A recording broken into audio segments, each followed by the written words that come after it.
instant reaction to this. Honestly, when I saw Willie Adames come up for the last batter, I thought something good was going to happen, but he's so cold right now. But just like yesterday when we saw Brett Phillips come up, when Willie Adames, the guy that's the coldest batter, comes up to be the last batter, I thought, you know what, this is funny. This might bring him back into the series. Unfortunately, it didn't. The Rays lose. The Dodgers edge ahead, 3-2. The Dodgers, Game 6, Tuesday night. I'll definitely be watching. Let me do a few quick takes. Is number one, the little headbands or bandanas that you see Kike Hernandez and Clayton Kershaw and Cody Bellinger wearing, they just look so douchey. Honestly, they're just so douchey. It's so irritating and annoying to watch them wear those headbands. It's just, there's another word for it, but in PC culture, I can't use it, but it starts with the letter G. You can go from there, whatever. I don't care, but they just look really douchey, those headbands. Number two is Cody Bellinger is definitely like something like 3 for 19 in the World Series. He's become a guest pitcher. He only goes like home run or nothing. He's not looking for doubles, singles. He's looking for home runs. And so his back, he's already having back problems from that big swing. He's over swinging. That, I don't know how long he's going to last, how many years he's going to be able to have that kind of swing. He's going to have to tone it down. I think, maybe a couple hundred home runs into his career, he's going to have to tone that down a lot. So I don't know, that kind of swing, it's just not common. But he's definitely playing what's called guest pitch. So when he gets the pitch he wants, he just sits on the pitch he wants, and he's got a good eye. But I don't know, lately he hasn't had a good eye, but when his eye's on, he's hitting them out of there. Anyway, that's enough about Cody Bellinger. Let me go to the next point. The Tampa Bay Rays are completely electric. For what they've been given, the fact that they have very little payroll, this is literally, the Dodgers are, no insult to anybody, but the Dodgers are literally playing somebody with the payroll of the Orioles. So right now, all credit goes to the Dodgers if they win. All credit goes to the Rays if they win. Either way, I'm just saying that the Rays are completely electric. This team, Manuel Margot is an electric player. Arozarena is an electric player. Kiermaier looks so good. I wish he would have got up to bat. Adames, super cold. Joey Wendell, I've always liked Joey Wendell. Joey Wendell is a complete beast. I mean, when you look at Austin Meadows has been a little bit cold. Even Hunter Renfroe has been looking good.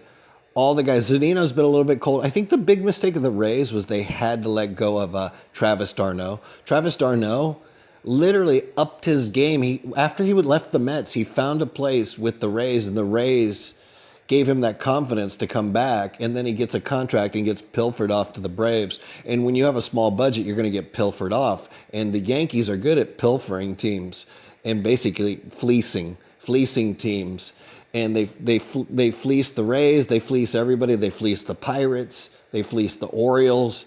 I think I could talk about like Garrett Cole, Zach Britton, Charlie Morton. All of these teams have been fleeced. Charlie Morton fleeced in a different way. He went to the Astros, then to the Rays, but he was fleeced from the Pirates. Basically, teams like the Orioles and the Pirates, those are like training grounds or proving grounds to go to other teams like the Yankees who can afford it. With no salary cap, this is completely unfair. I'm kind of getting frustrated with the no salary cap thing. So it kind of makes imbalance in baseball.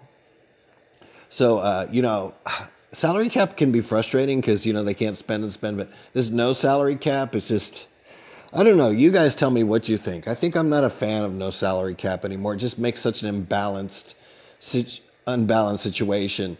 And tonight was trying to steal home was completely electric. The Rays have so much energy. In fact, and this is no knock on the Dodgers. Absolutely no knock on the Dodgers. The Dodgers are leading. The Dodgers are doing great. They're doing exactly what they need to, not yesterday, but today, to lead the series. The Dodgers definitely have the depth of talent. I just think that the Rays have more talent on the kind of the front end, but the Rays have more of the people that hit the moving pitches, where the the Dodgers are more have people that can hit the fastball. But my analysis is that Tyler Glasnow, honestly, he's one of my favorite players in the league. But Tyler Glasnow has pitched so poorly that he cost them 2 games, and he probably cost these guys, like, they would have already had the World Series at this point if it wasn't for Tyler Glasnow's poor pitching. I mean, I thought he was going to turn it around tonight. Clayton Kershaw didn't actually really look that good tonight, but he was serviceable. He did what he had to do to win the game.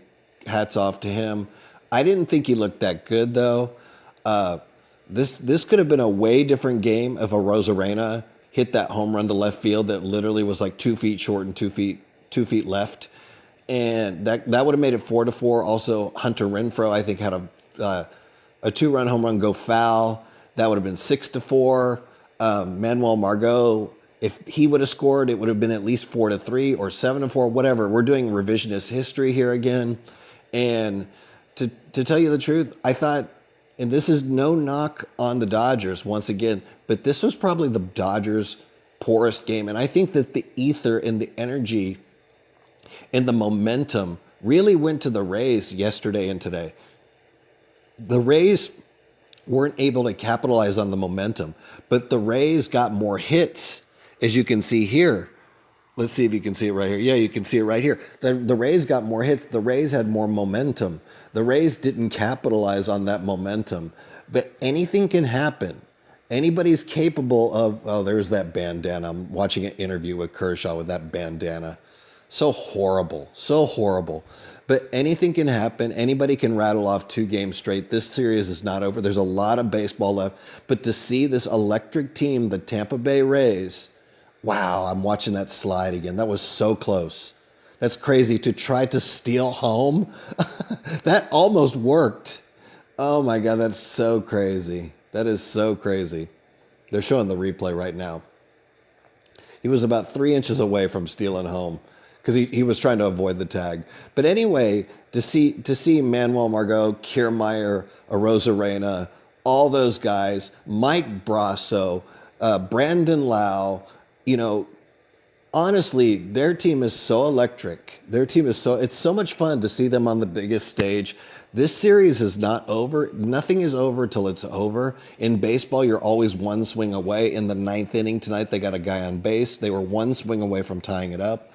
And baseball's finicky like that. Baseball's funny like that. And all I could say is I'm looking forward to Tuesday night.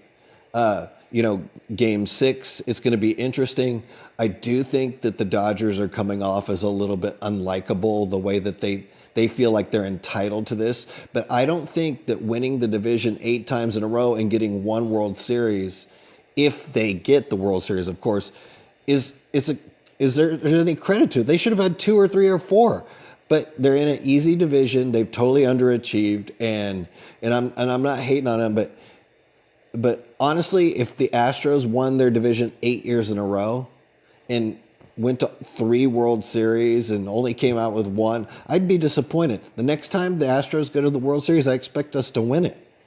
So we have 4 ALCSs in a row, 1 World Series.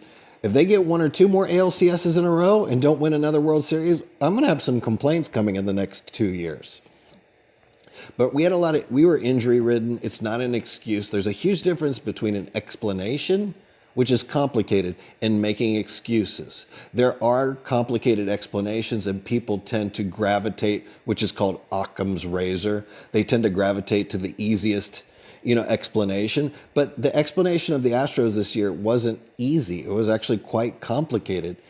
Anyway, that's my kind of instant impression on this game here. Instant reaction, excuse me. And I thought that there would have been a little bit more fireworks at the end. It was kind of it was a really good game. The score doesn't show some of the really cool things to happen in this game, like the foul balls, the almost home runs, Manuel Margot stealing home, the bullpen changes, watching the drama of the bullpen. Like I said, LA, all credit to them. They're playing good baseball. They are a complete Goliath right now. But they didn't have, in fact, I would say that they had their worst game tonight, and it came out as a win. But right now, the game 5 Dodgers didn't look the same as the game 1, 2, 3, and 4 Dodgers. Yesterday's Dodgers looked electric. Today's Dodgers didn't look electric. So it's a little bit different. And that's even with Tyler Glasnow finding his place a little bit too late. So I'm a little bit upset about Tyler Glasnow's situation. Blake Snell, I thought Blake Snell looked shaky, even though they were like, oh, you went 4 1/3, didn't give up these hits. I thought he looked really shaky. He looked like a deer in headlights. So it only takes one good inning from a team or another to change a game. They were able to get a couple good innings. They come out with the win. Nobody knows, absolutely nobody knows what's going to happen in the next 2 games. Nobody knows. And anyway, it's really cool to see Tampa Bay on the biggest stage. That's my video, and I'll see you guys next time, and take care.